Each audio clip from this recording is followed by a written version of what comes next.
법화경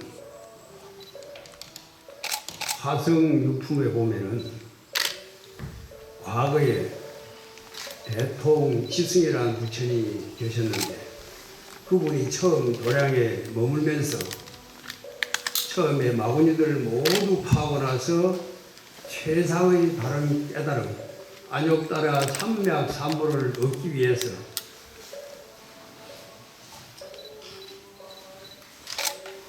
10소급 동안이나 10급 동안이나 그 도량에 몸과 마음을 움직이지 않고 앉아 있었습니다.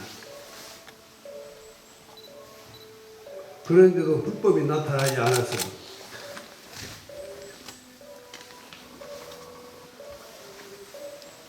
무상 정등 정각을 이루지 못했다고 합니다.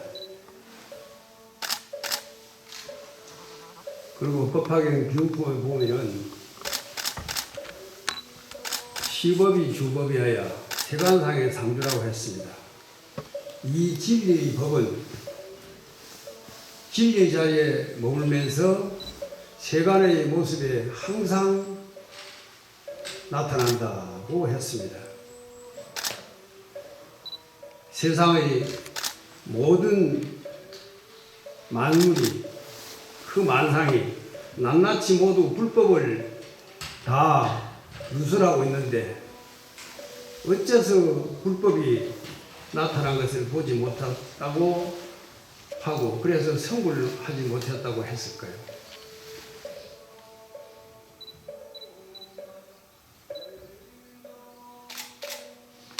그런 대통지승 부처님을 위해서 저 하늘에 보리천의 여러 하늘들은 보리수 나무 아래에다가 그 일유순이라 되는 큰 높은 사자자를 만들고 그 위에 대통지승불이 앉으셔서 다시 서원을 세웁니다.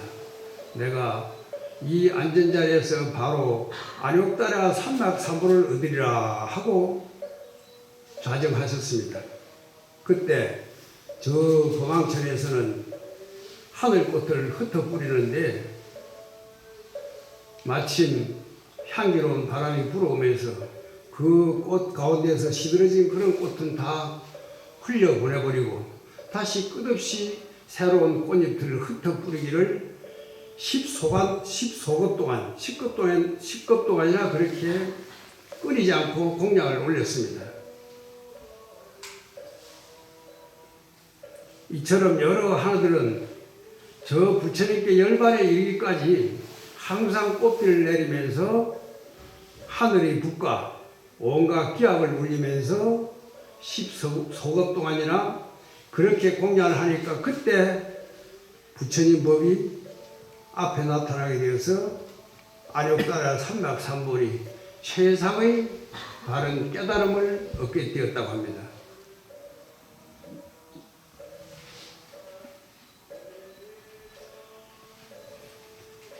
지난 결대 때부터 우리 대중들과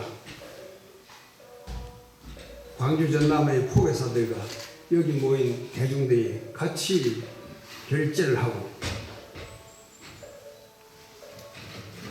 이 코로나 전국에서도 다 건강하신 모습으로 그렇게 안건을 다 마치시고 또 조금 전에 포살 하시면서 이 대중들이 모두가 다 그렇게 청정했습니다. 처음에 대통지승 부처님이 자리에 앉아서 모든 마구니를 항복받았다는 것은 바로 조금 전에 우리들이 포살을 하면서 우리 스스로를 점검하면서 모두가 청정해진 것과 같은 것입니다.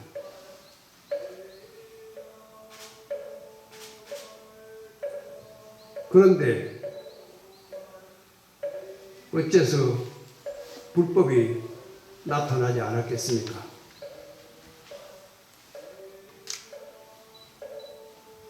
그래서 모든 도리천과 모든 하늘들이 하늘에서 꽃비를 내리고 온갖 기악을 울리면서 그렇게 10소급 동안 그렇게 공양을 하니까 그때에서 안욕따라 삼맥삼볼이 불법이 나타나서 바른 깨달음을 얻게 되었다고 합니다.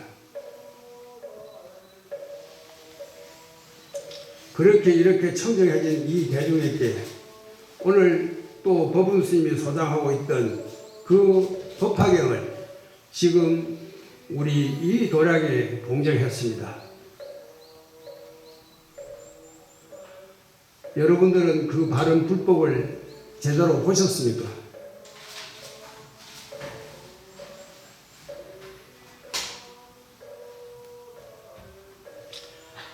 아무리 금가루가 귀하지만 그것이 눈에 들어가면 다 티가 되고 맙니다.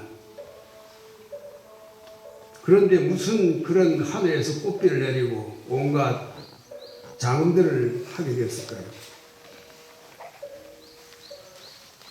한 법도 보지 않는 그분이 바로 열애라고 했습니다. 그리고 그런 분을 우리가 관자재 보살이라고 부른다고 했습니다.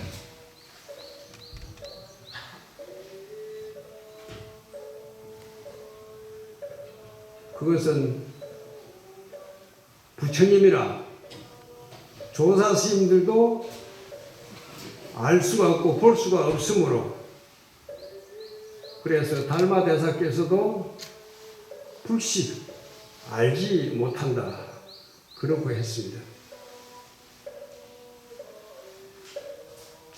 불법이 나타나도 탈이지만은 또 그 불법이 나타나지 않으면은 우리가 어디에 기대어 수행할 수 있겠습니까?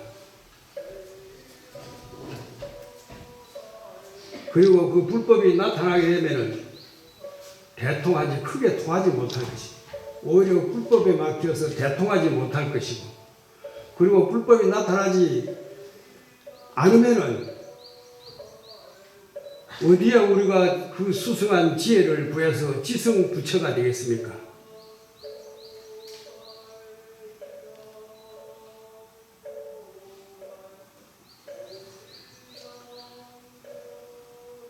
우리들이 잘 생각해 봅시다.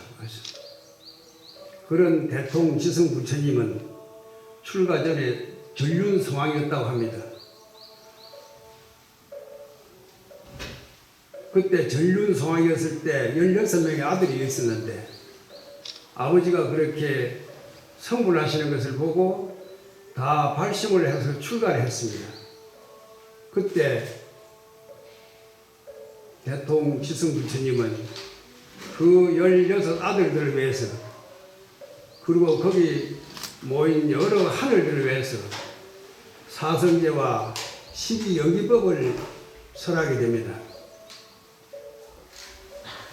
그래서 거기 모인 16 아들과 모든 하늘들이 최상의 깨달음을 얻었다고 했습니다. 설사 불법을 깨달아서 부처를 이루었다 하더라도 부처 자리에만 머물고 있으면 그것은 참 복전이 될 수가 없습니다. 그래서 불법을 설한 것이며 그 복전도 인연이 가까운 사람부터 씨를 뿌리게 되어 있습니다. 무연잡이라고 하지만 인연이 없으면 되지 않기 때문에 가장 인연이 가까운 분들부터 제도하게 되는 것입니다.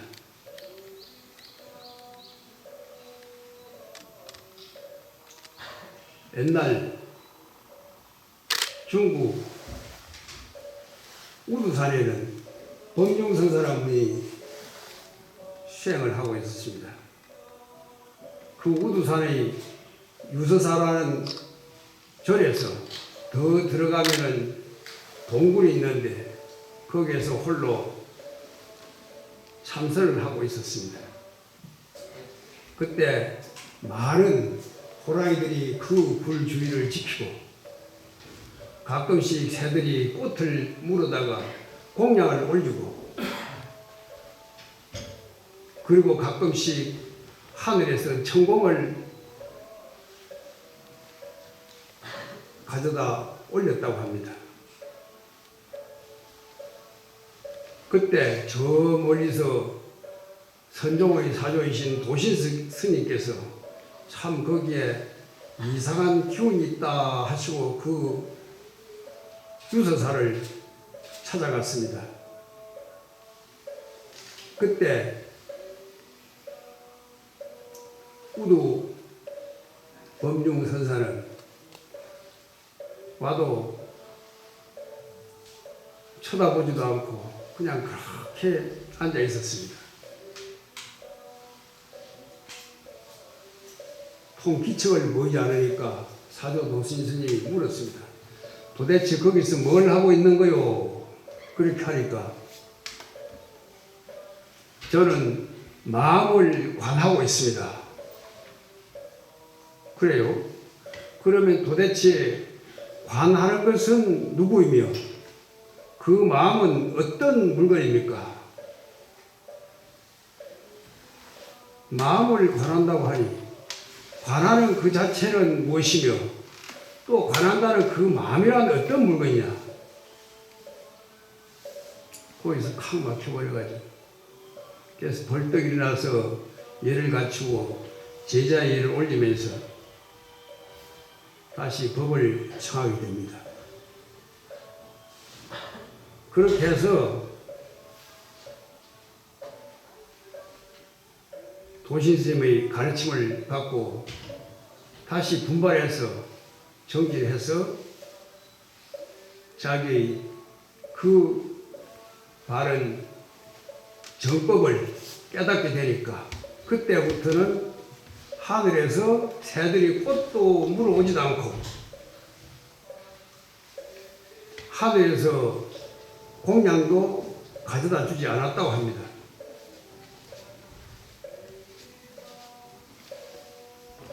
법화계에서는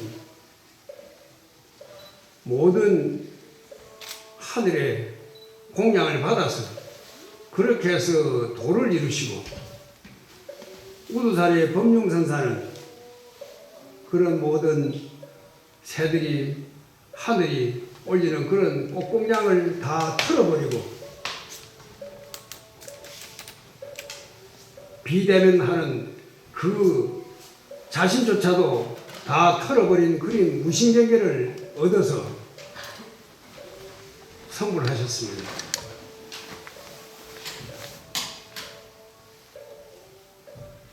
이 두 이야기 서로 상반되는 설화에 대해서 대중스님들은 어떻게 생각하십니까?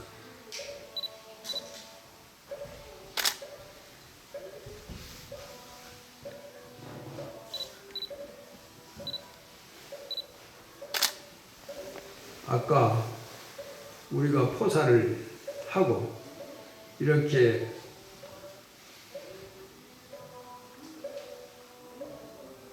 저 황금 가루로 그리고 붉은 경변주사로 정성스럽게 사경하신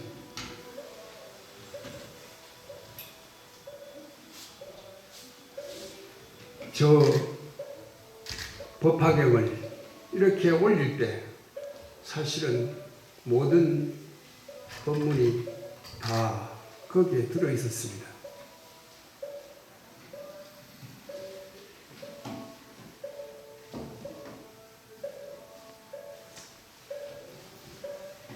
법이 나타나도 통하지 못해서 대통이 되지 못할 것이고 법이 나타나지 않으면 지혜가 수승하지 못할 것이니 그런데 대통지승 부처님은 어떻게 그 경계가 어떠한 것일까요?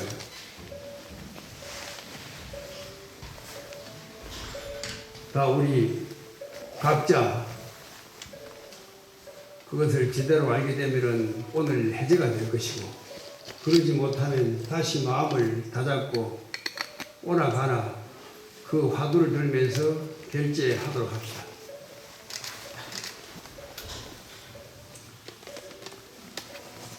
이 볼법은 부처의 법은 오묘하면서도 평범하고 평범한 가운데 참으로 오묘한 이치가 들어 있습니다.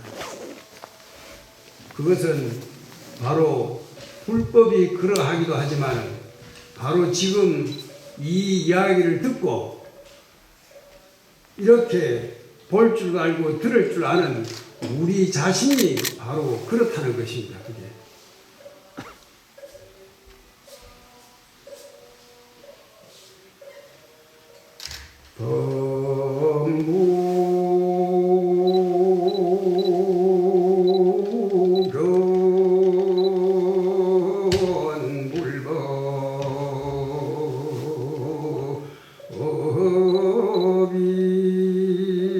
법이면은 당득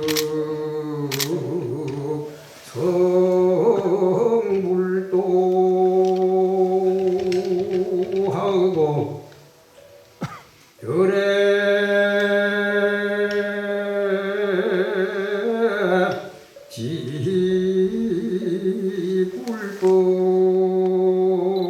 지불법하면 동행